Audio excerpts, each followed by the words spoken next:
Welcome to the Stories Behind the Science, an intimate conversation series with the authors of the Academic Medicine Supplement on disability inclusion in undergraduate medical education.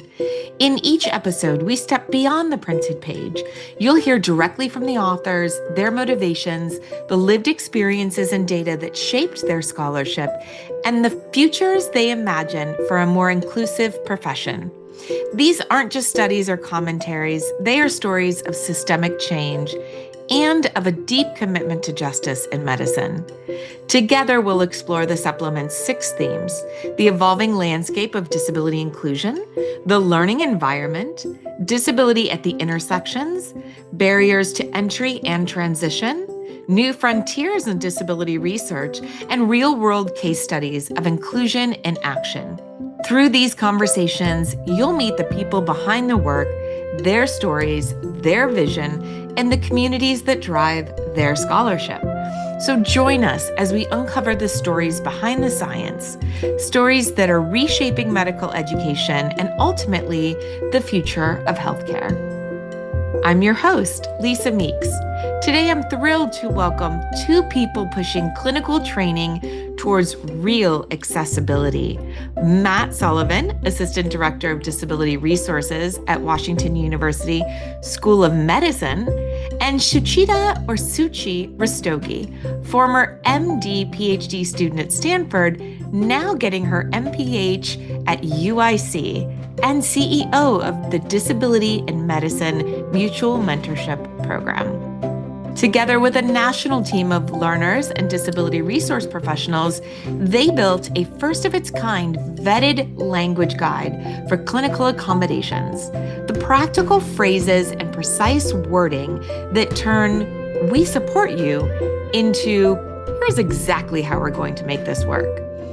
In this episode, we discuss why specificity in language can make or break access, what an iterative Delphi process taught us about clarity, equity, and collaboration, and how students, DRPs, and leaders can use this resource today to align accommodations language with their mission, policies, and the clinical realities learners face. Let's get started. My name is Matt Sullivan, and I'm the Assistant Director of Disability Resources for Washington University School of Medicine in St. Louis. Hi, I'm Suchi, or Suchita Rastogi. I am a former MD PhD student at Stanford, now a current MPH student at UIC, and I'm the current CEO of the Disability in Medicine Mutual Mentorship Program.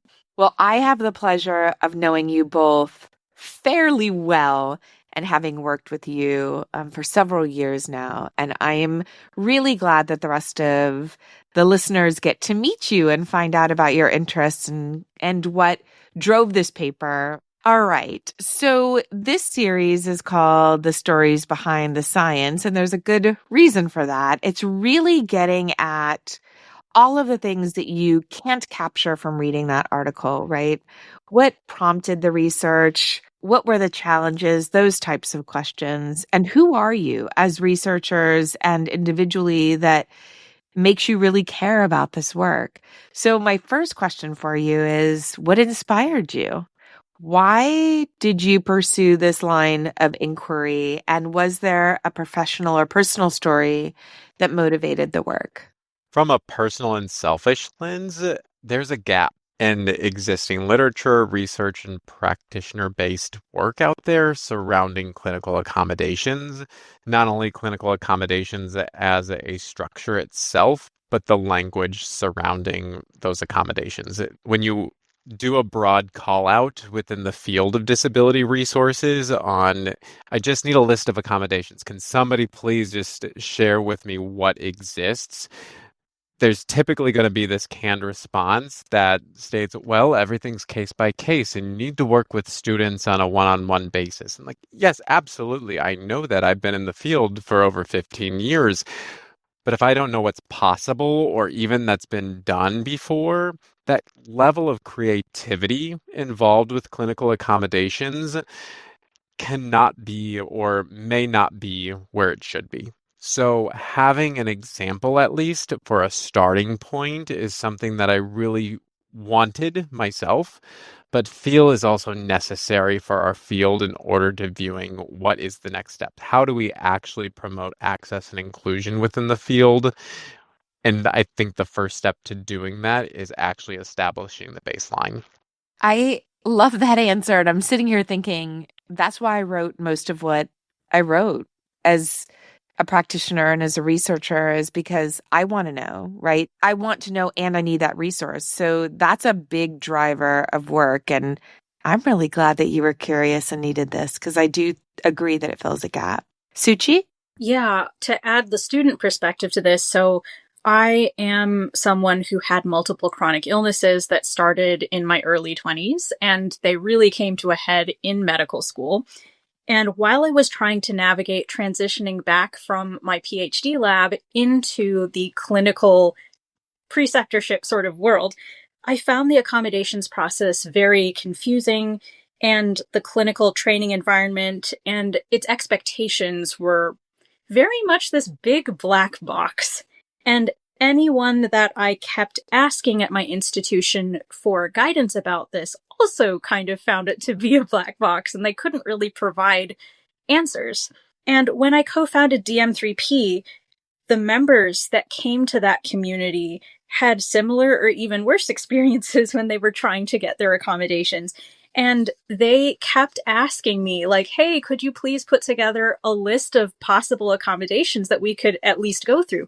And this is something they've been asking me since 2020. It's now 2025.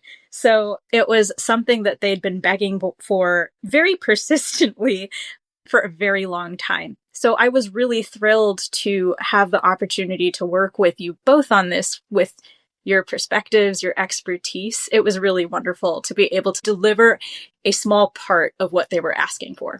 Thank you so much. I also want to point out one of the things I loved about this study. This was the perfect example of a collaborative effort where each one of us had a little bit of expertise and funding and time that really coalesced into this first time group project, right? With MSDCI and DM3P and SMATI and Docs with Disabilities. And just the puzzle pieces seem to really come together in a beautiful way. And I really want to encourage people to leverage collectively all of the resources and expertise that they have to do these types of group projects, because it brings really good stuff to the people who need it. And in this case, one of the things that I love about your paper and the guide that's coming is that it fills a gap, certainly, Matt, but it fills a gap for a lot of people. A lot of different groups are going to benefit from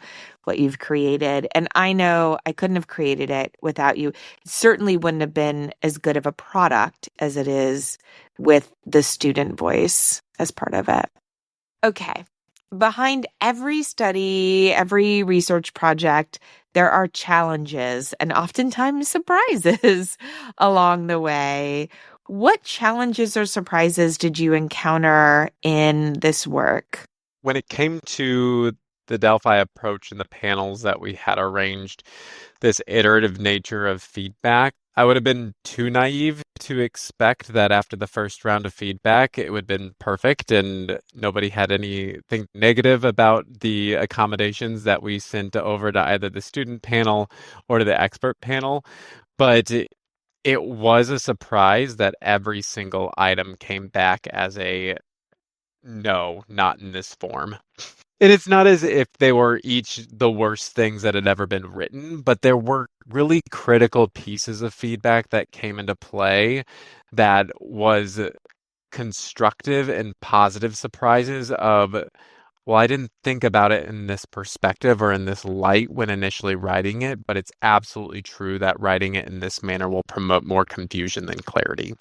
So that painful process of going back through and constantly reviewing and revising was something that I did not anticipate would be so rewarding, because of knowing the intricacies of why it is so important to be intentional in how you're constructing and writing accommodations, and how just a few words can be the difference between a student not needing to feel as if they're having to justify or that they have to constantly explain.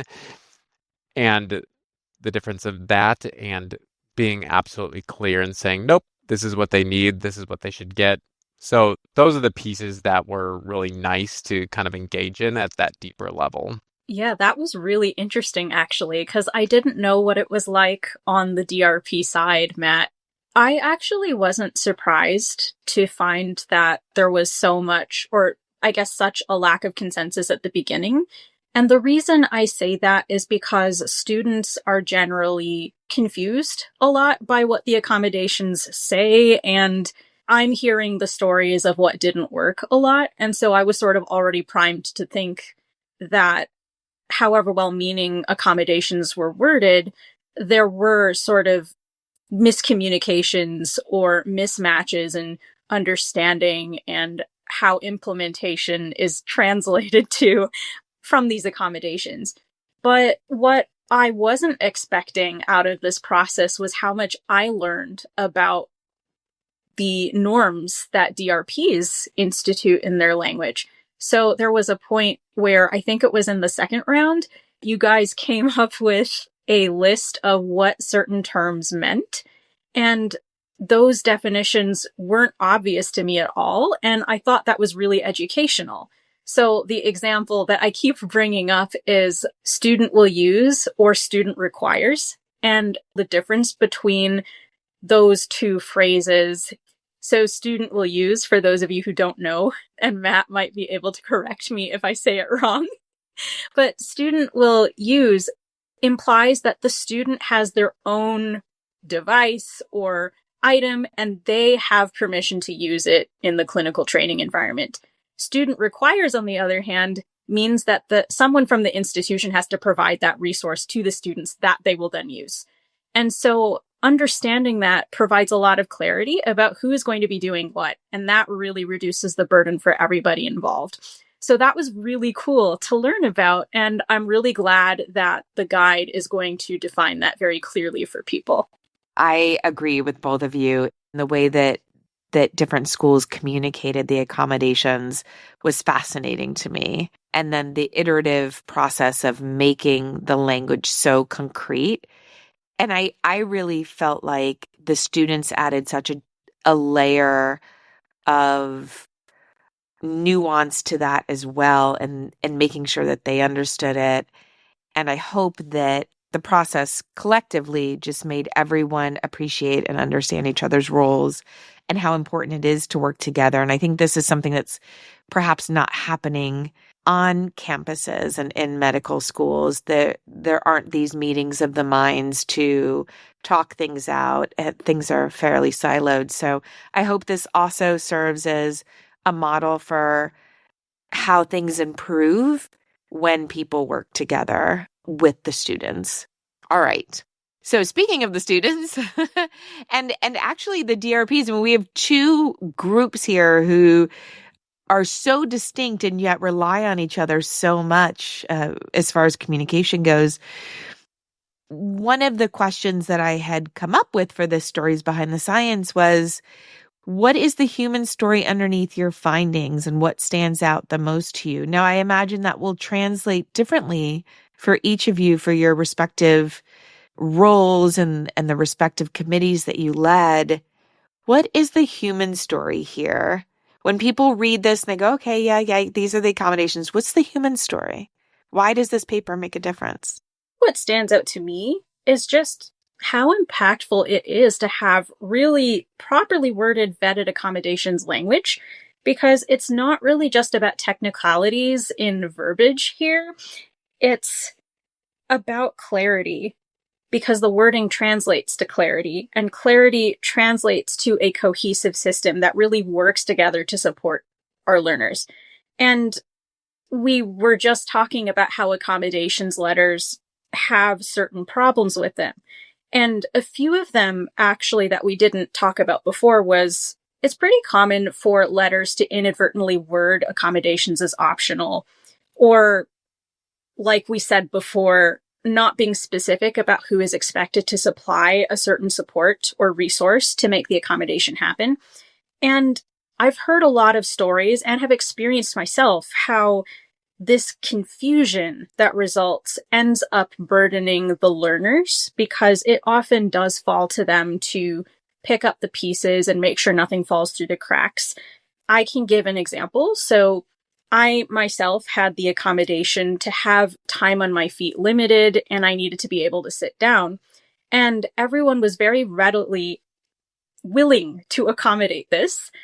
Unfortunately, though, it was my responsibility to locate the stools and chairs on the wards and then drag them to wherever they needed to be. And they were often located in very inconvenient places, or they were hidden. And so I had to spend all this time walking around to try and find them. And that defeated the purpose of the accommodation. It was as if it didn't exist, because the effort to locate the stool or chair sort of negated the time I would have been able to save on my feet. So that's just one example.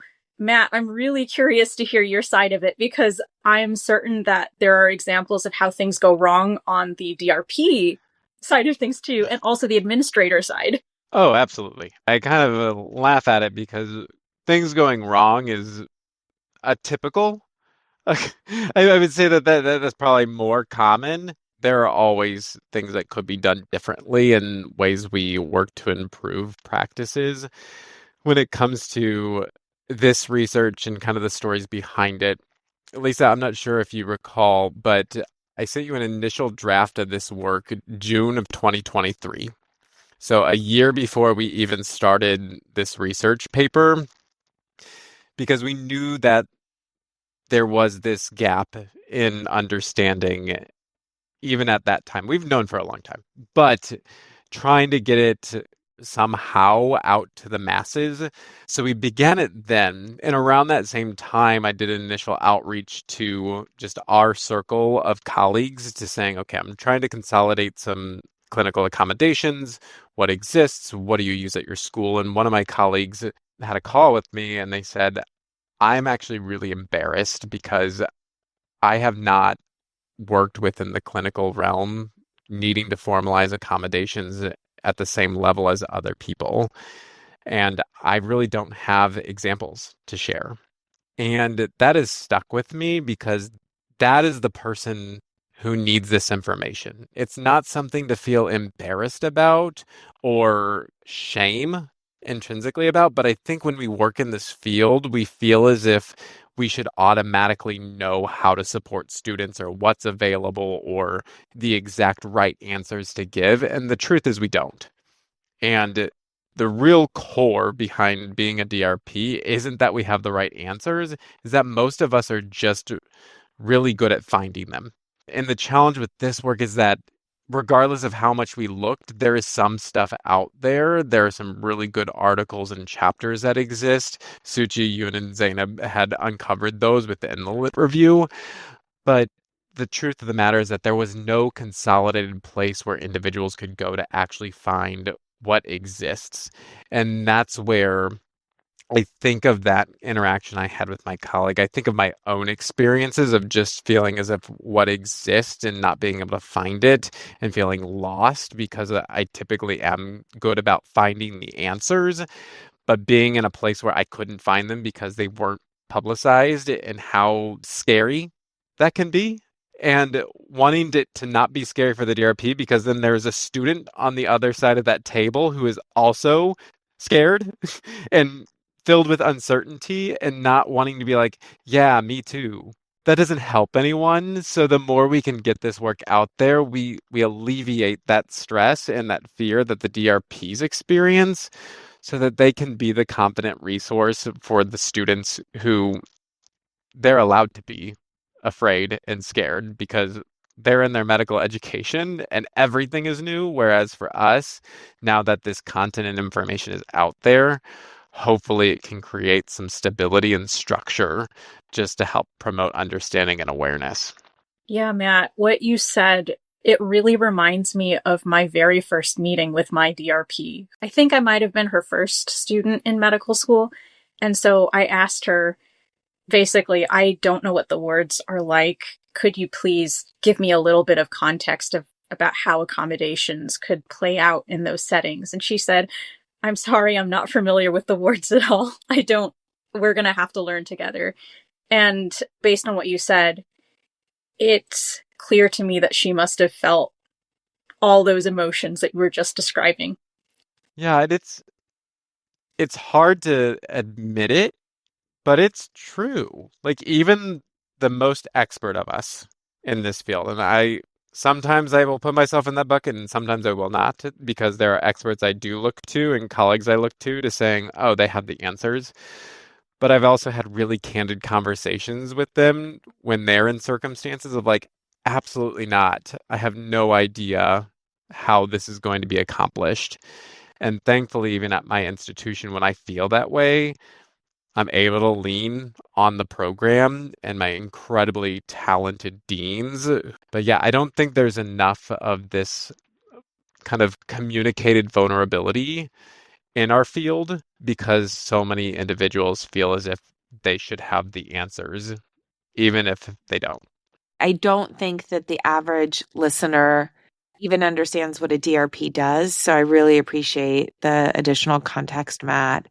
And Suchi, certainly, for the student experience, I think it's frightening all the way around. And so anytime we can open up that black box and let everyone see what's happening, I think this is a lever we've pulled to equalize not only an understanding of what's happening, but equalize the potential of what can happen for everyone. I imagine that it'll get used not only by students, which I can easily see how this paper will find its way to a DRP's office or a student affairs office, but I actually see student affairs people bringing it to their DRP and DRP people bringing it to their student affairs folks.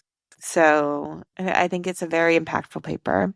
All right. So we've established this is important work and we've established that it's filling a gap.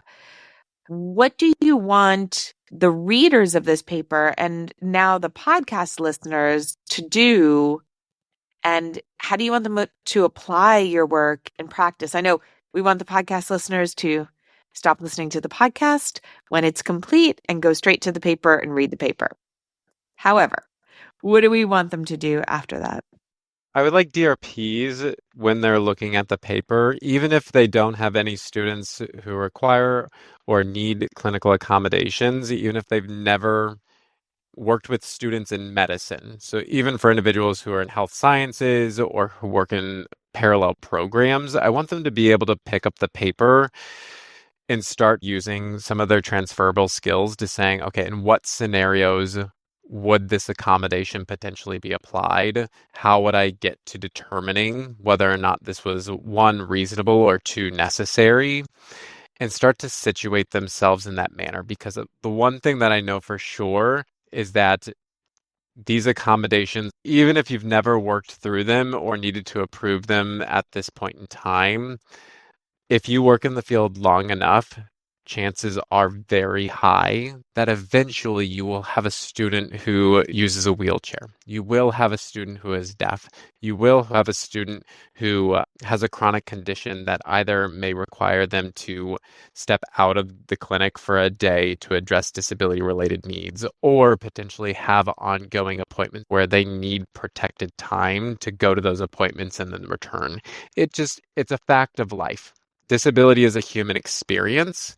Therefore, our students will bring human experience with them into the clinical settings, and they will have needs associated. That's really powerful, Matt. And I have kind of a similar vein for the students. How would I want them to interact with DRPs using this resource? So I would encourage all students listening, all learners, to go to the appendix of the paper. That's where all of the vetted accommodations are listed, and peruse those options and say, okay, which of these could work for me? And how could I mishmash certain ideas proposed in this list? And how could I adapt them to my needs? And once you have kind of a clear sense of these options, just let it get the juices flowing for you and take that and say, I can make it through medicine because there are all these people with such a variety of lived experiences and disabilities who have made it with these types of accommodations and adjustments before. So I can do it too. And then I would encourage them to go into their DRP office and say, hey, here's this resource. I've been looking through all the options. Could some of these work for me? And might I be able to tweak them to suit my particular disability? And if a DRP hasn't read the paper, then Matt, you can correct me if I'm wrong here, but I would assume that this creative thinking from the student would prompt creativity in the DRP too, in being able to account for the institution's needs and limitations and use those to inform the tweaks as well. I also have thoughts on maybe how faculty and institutional leaders could use the information from my perspective as a student, that this paper and the way it documents real accommodations that are happening on the ground shows that disability inclusion practices are within institutional reach. So it's not an impossibility. It's not a dream. It's already happening. And so it might not look the same way at your particular institution, but again, you can look at these options and think about how to creatively work at your own solutions based on them. And so I really hope that it provides institutional leadership an opportunity to think critically like that. I also know that there are tons of faculty out there who really, really want to be supportive of their students, and they just don't know how because they don't have the tools. And so I really hope that this resource can also help them feel more empowered to be a good ally to their disabled learners. Thank you so much. Both of you have given really concrete ideas. And I would say to the leadership, to add to this, that at the very least, student affairs deans should be meeting with their DRP teams and reviewing this as a professional development exercise to say, one, had we ever considered this as an accommodation? How do we feel in the room, right? Reading this particular accommodation, if under any circumstances we would have considered this unreasonable, why are 9 other medical schools deciding that it is reasonable in some context?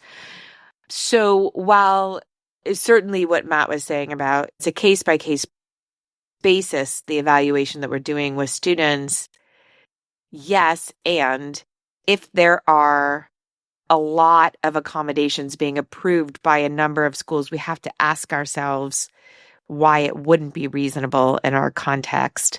And this is also how we decide what's reasonable and kind of what drives some of our work that we're codifying in book chapters or in guides. It's, what's happening in schools, but also what's happening with the courts. Where are the courts pushing back about what is and is not reasonable?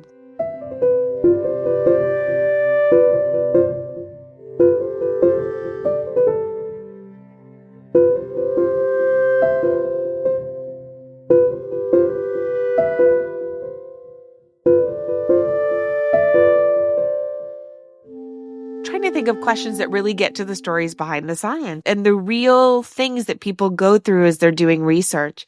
I know as a researcher, I've had moments where I was celebrating. I've had moments where I'm shocked. I've had moments where I was brought to tears by the things that I'm reading, and mostly accounts from students.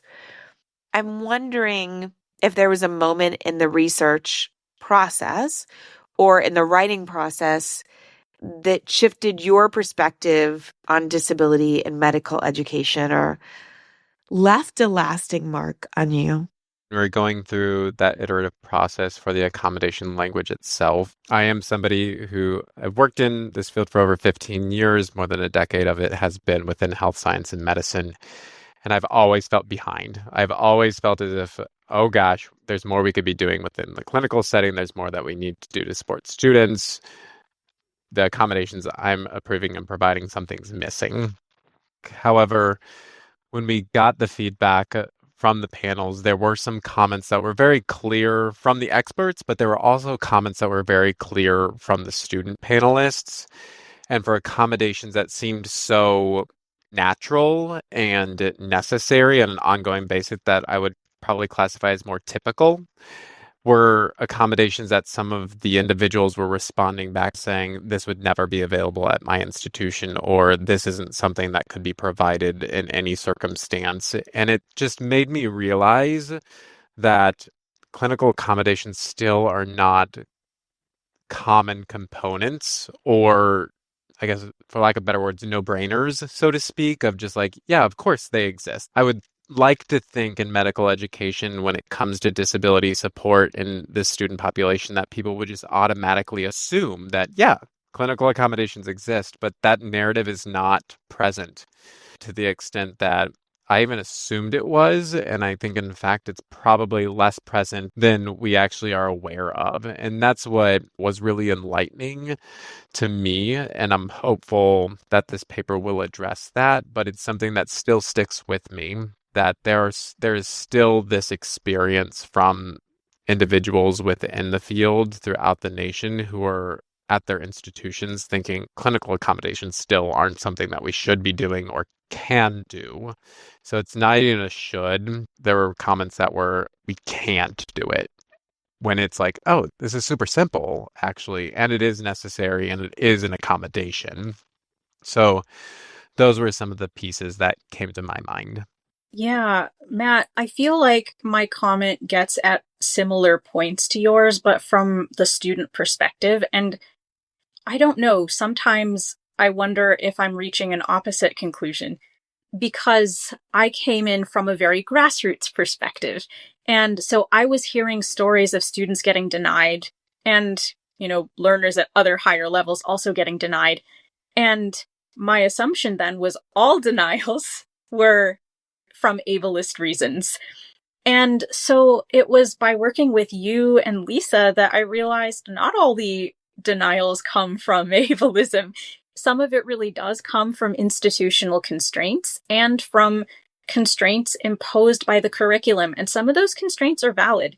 And what was so cool was I got to observe how you, Matt, just in the way you were talking about how to approach accommodations in our team meetings, as well as during the first webinar of the work being explained to our public, how you respect those constraints, but still provide this humane menu of options that learners can use to address their underlying need, and how committed you are to making sure that that underlying need is addressed, even if it isn't addressed in the exact way that the student proposed. And I feel like that balance is really key. Both sides have to do some perspective taking. And when I say sides, I mean the learner, but also the institution. And I feel like DRPs are the bridge to helping that happen, but it's unclear to institutional representatives and to the learners what the other is going through.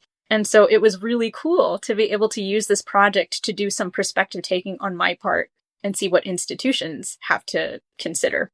I'm wondering how you see your work, this paper, really fitting in to advancing the broader conversation, the kind of totality of disability inclusion in medical education. So I haven't read the entirety of the supplement, and I'm also not as familiar with the whole breadth of the literature that you've produced in Docs with Disabilities.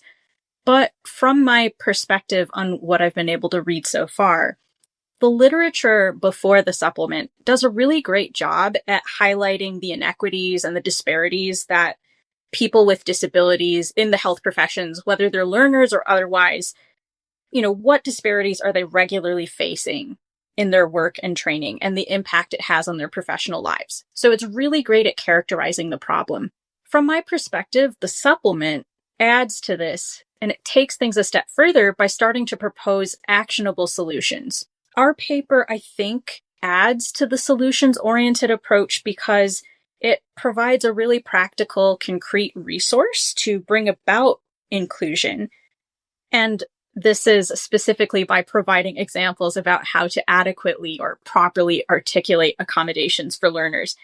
And it provides all these examples of how accommodations like this are actually being used across the country.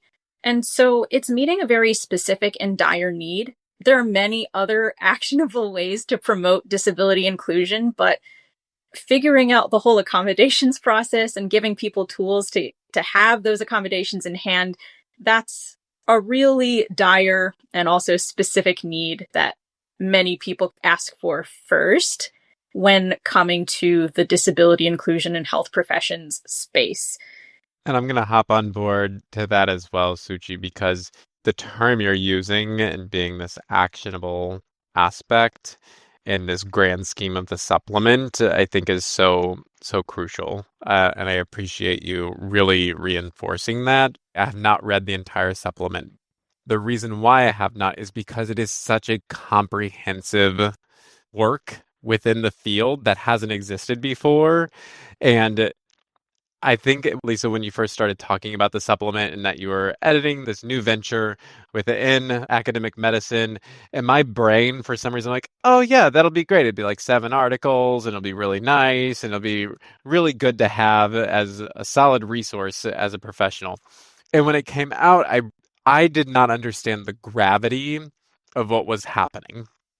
And this is one of the first works that really encompasses all aspects of disability and medicine from both the theoretical and the practical, moving away from disability as this human lived experience into this aspect of intersectionality when it comes to disability and practitioner or physician. And how can these two lived realities and human identities exist at the same time, and how do we make sure that we're not creating this realm of medicine where we have to continuously think about it, but how do we move into this fact that no, this is just a natural existence.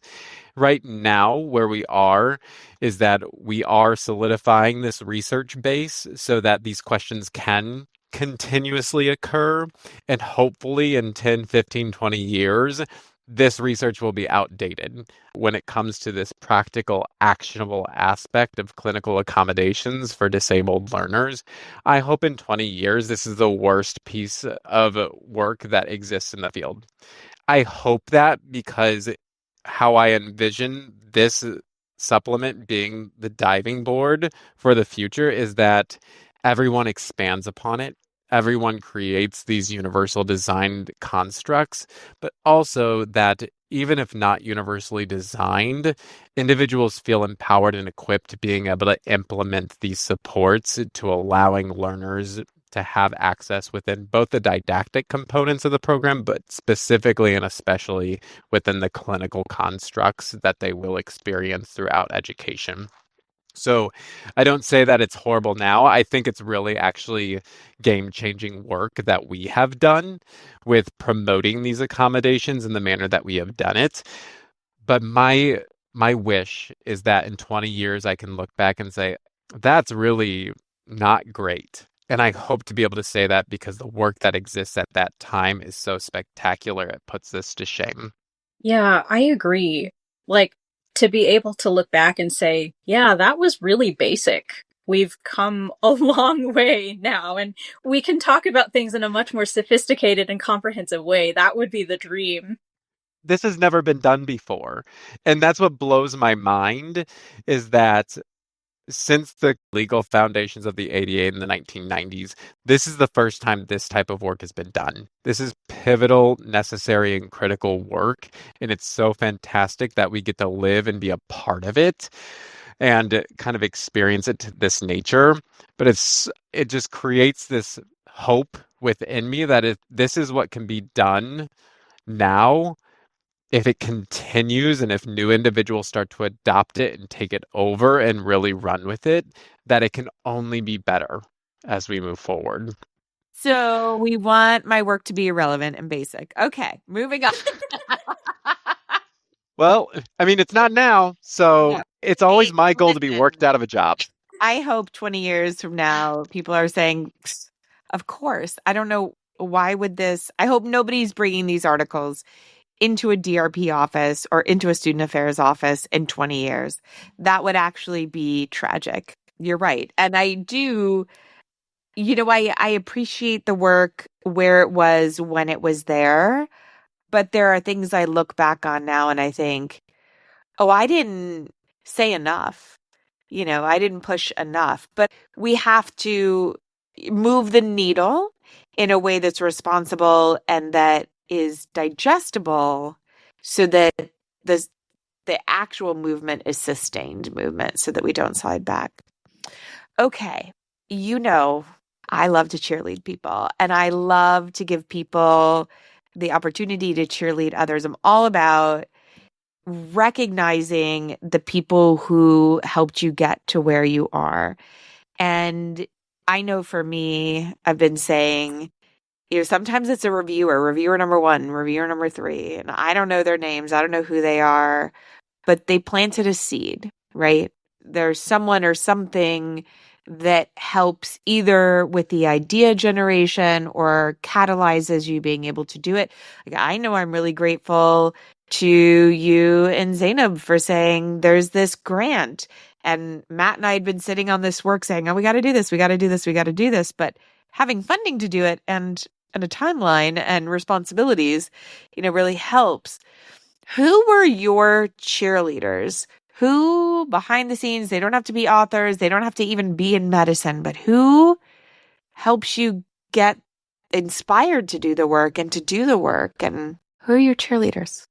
Suchi and Zainab, the two of you and the example you set from the start was not only inspiring because everyone knows, Zainab going through the residency application process and interviewing, Suchi, you reestablishing yourself and continuing research. You guys were so motivational throughout this entire process because it made me kind of realize, okay, we have to keep moving. We have to keep promoting positive work from grant submission to literature review to the panels. You were leading it every step of the way.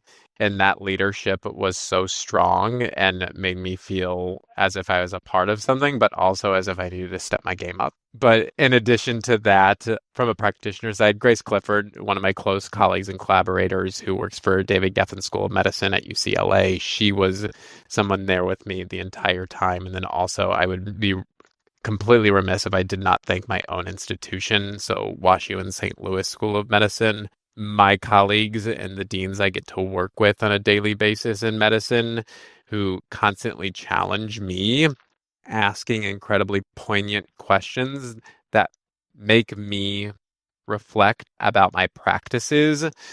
It's something that is so necessary in this field because we can't just sit back and rely on, oh, well, it's the law.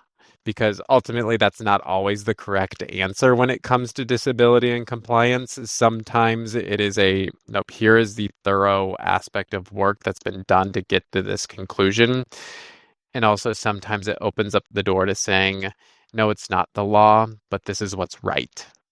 And when you have a committed team of individuals, it makes that conversation so much easier. And I really have to thank my deans because they are always looking at what is our student experience and how can we make sure that we're upholding the integrity of our program while also making sure our students are getting the experiences they deserve. Wow, Matt, I was not expecting this level of shout out, so thank you. I really appreciate it. Honestly, I have a lot of people to thank. I thank you because when I brought this project to Lisa, you were the first person I was connected with. And so you were really instrumental in helping me think through this really big muddle of ideas that I wasn't quite sure how to put together. And Lisa, when you came in at the end and said, like, hey, we need to restructure this so that it's truly evidence-based, it was really this amazing opportunity to develop myself as a researcher and a practitioner because I didn't have social sciences research experience. I just had my lived experience as a student. And I was so privileged that you guys decided that it was a good idea to include me in the fold. I'm very, very grateful for that.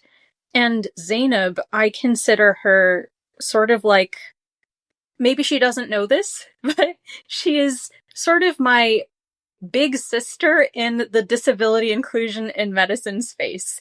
She's always the person I am aspiring to be because of the way she leads her organization and the way she's showed up in the field. She's kind of everything I want to be doing. So it was just this wonderful opportunity to be able to work alongside all three of you. And then there are also people outside of our core research group who really deserve elevation.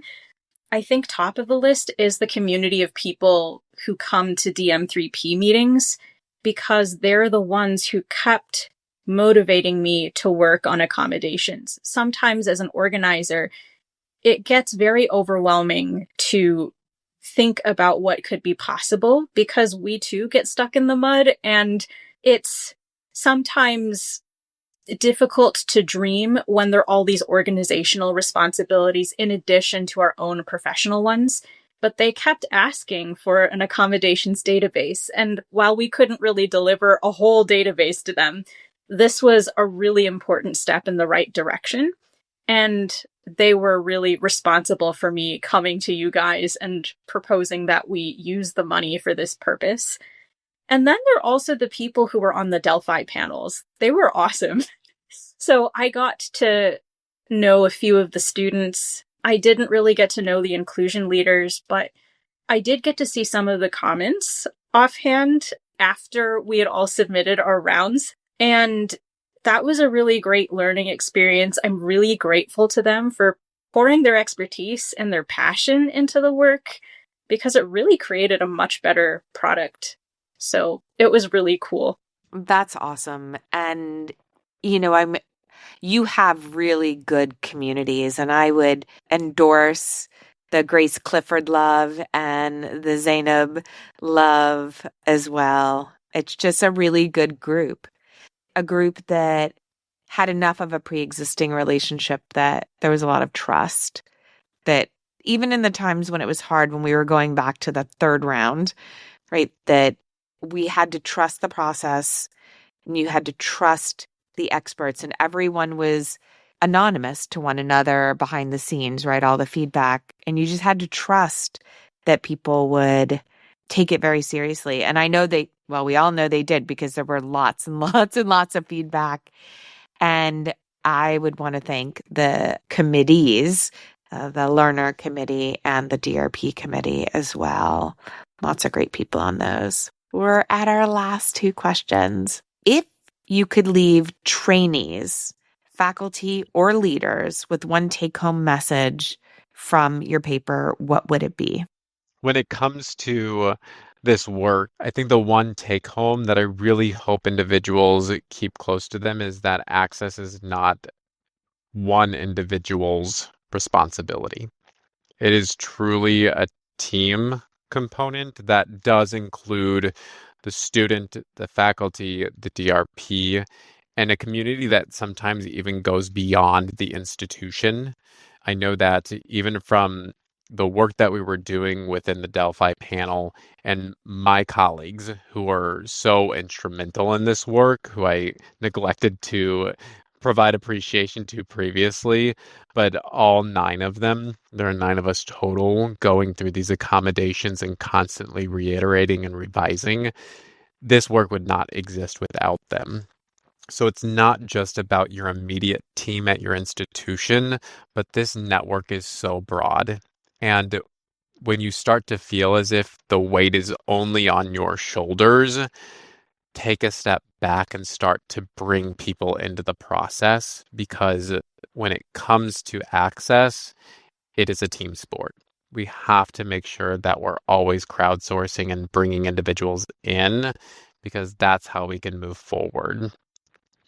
I have kind of a two-part answer. So I had already said earlier in this conversation that disability inclusion in medical education isn't just some aspirational hope. It really is already happening at certain institutions. And that to me means that an inclusive future really is within our reach if we all work together. And the second part of my answer involves what it means to work together. So the hard work of building an inclusive future in medical education, it necessitates including disabled voices and putting them at the center of the process. And this was one project that really did well at doing that. Making disabled people central drivers isn't just helpful, but it's a core tenet of disability justice, and it leads to really sustainable solutions that actually work for everybody involved. And so I think this research is an example of what can happen if we actually abide by that saying, nothing about us without us. Fantastic. All right, last question. One of the great things about being a researcher, and I think this is how most people get lured into this profession, or as a clinician gets excited about the prospect of doing research, because I've never left a research project without more questions and more ideas. What is next for you? What stories or questions are you most eager to explore? I have a few that came to mind that we discussed as a team. So it could be me parroting what we all collectively came up with in our future directions. But there are also a few kind of tangential questions that relate to the issue. So I think the things that we came up with together are how we could extend this research to include DO schools. All of our accommodations were based out of MD granting institutions, but not DO granting institutions. So that would be really helpful. I would love, although I don't know if it's possible right now, to extend this type of project and this model to other health professions like nursing and occupational therapy, physical therapy, etc. Of course, that would require a network of DRPs at those institutions and a network of experts that are familiar with professional education in those environments. But one day that would be my dream. I'm also extremely interested, and this is the tangential part, in other examples of how we could use this work to work together with institutional representatives and leaders. I'm really curious to know what their response to this research would be and how we can use this work and then other work as points of dialogue and future collaboration, and ways that we could craft research questions together. I would say that there's always this inquisitive nature of what's next and what do we look into deeper, but I don't know how to actualize it. But the questions that come to my mind right now are the separations of institutions. For those institutions who are scared, nervous, whatever it may be regarding students with accommodations, what is driving that fear? Or why are you scared to open the door to promote this? And granted, there are many valid and legitimate things to be scared about, especially if potentially you know in the back of your mind that we do not have a physically accessible school of medicine, or there are constructs outside of our control that our goal is always to make sure there's a student experience that is positive, and we can't guarantee that with this student. Like, those are really valid fears to have. But behind that, like truly, like what is creating the most apprehension to doing this type of work? But then also for the other side of the coin, what excites you? I've had the opportunity to work with many clinical educators who are truly excited to promoting innovation and change and disrupting the system, to seeing how can we make this possible for XYZ student or XYZ population. And that's always so fascinating. And I really want to bring those two groups together just so that they can be exposed to those extremes, to seeing what happens. And that's where I say, I don't know how to actualize this, but I want it to happen because I'm always so enlightened, both when I experience whether it's apprehension or fear, of like, oh gosh, I guess this still exists to this extent, which is fair in many ways. But I'm also so delighted when I'm preparing for a conversation I think is going to be really tough.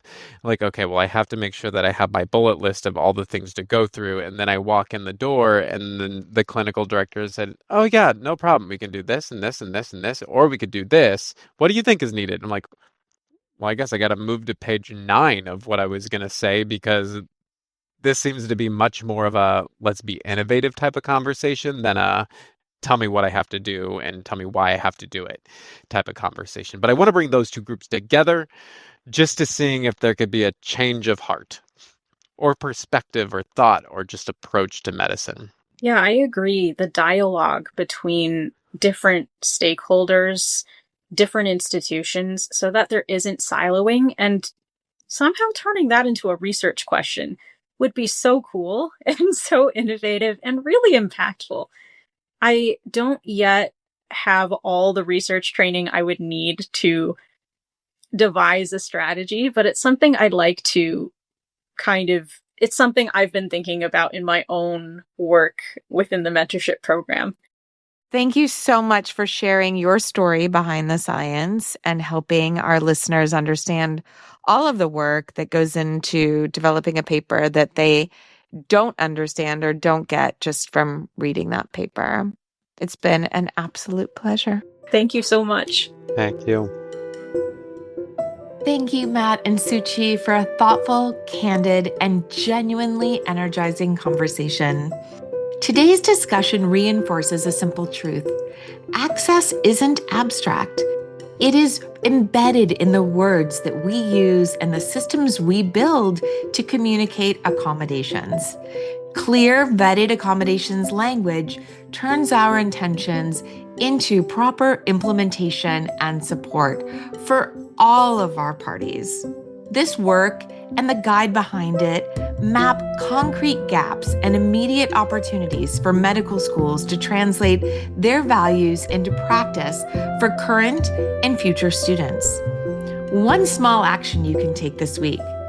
To our leaders and our faculty members, set a 30-minute meeting with your disability resource professionals to review these accommodations and ask, would this work here? And what would need to be changed if it doesn't? DRPs and student affairs leaders, audit your template letters. Replace vague phrasing with precise assignment of responsibility language. For example, student requires versus student will use. Clinical educators, identify one rotation where a simple tweak in the way you operate would remove a common barrier for learners. Students and trainees, browse the appendix. Note 2 or 3 accommodations that actually fit your needs or language that better define your needs and bring them to your DRP to review. See if this would work for you. Share this episode with a colleague and send us your stories because lived experience is data and it's where the best scholarship begins. In one final thought, inclusion isn't static. We've said it before. It's dynamic. It's a practice. Let's make the language and the way we communicate about accommodations truly inclusive. Be sure to subscribe so you don't miss future episodes of the Docs with Disabilities podcast, and we'll see you soon.